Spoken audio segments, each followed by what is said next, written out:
Chapter 13. The big day arrives. The sun was shining brightly on the morning of the big day, but the ground was still white with snow and the air was very cold.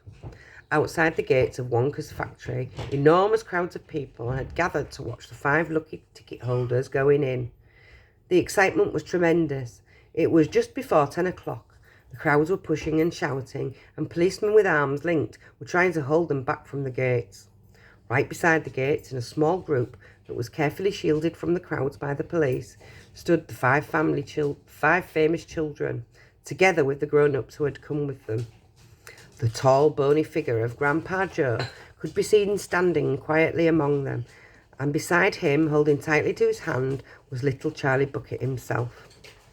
All the children, except Charlie, had both their mothers and fathers with them, and it was a good thing that they had. Otherwise, the whole party might have got out of hand. They were so eager to get going that their parents are having to hold them back by force to prevent them from climbing over the gates. "Be patient," cried the fathers. "Be still. It's not time yet. It's not 10 o'clock. Behind him, Charlie Bucket could hear the shouts of the people in the crowd as they pushed and fought to get a glimpse of the famous children. "There's Violet Beauregard," he heard someone shouting.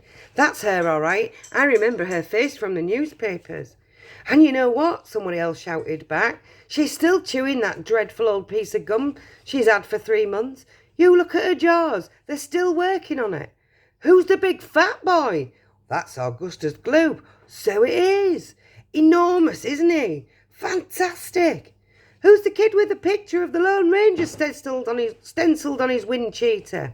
"That's Mike TV. He's the television fiend.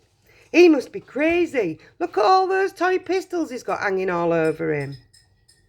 "The one I want to see is Veruca Salt," shouted another voice in the crowd. "She's the girl whose father bought up 500,000 chocolate bars and made all the workers in his peanut factory unwrap every one of them until they found a golden ticket. He gives her anything she wants. Absolutely anything. She only has to start screaming for it and she gets it. Dreadful, isn't it? Shocking, I call it. Which do you think is her?"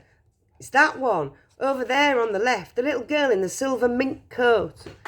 "Which one's Charlie Bucket?" "Charlie Bucket? He must be the skinny little shrimp standing there beside the old fellow who looks like a skeleton. Really close to us, him. Just there, see him? Why hasn't he got a coat on in this cold weather? Don't ask me, maybe he can't afford to buy one. Goodness me, he must be freezing." Charlie, standing only a few paces away from the speaker, gave Grandpa Joe's hand a squeeze, and the old man looked down at Charlie and smiled. Somewhere in the distance, a church clock began striking 10. Very slowly, with a loud creaking of rusty hinges, the great iron gates of the factory began to swing open. The crowd became suddenly very silent. The children stopped jumping about. All eyes were fixed on the gates.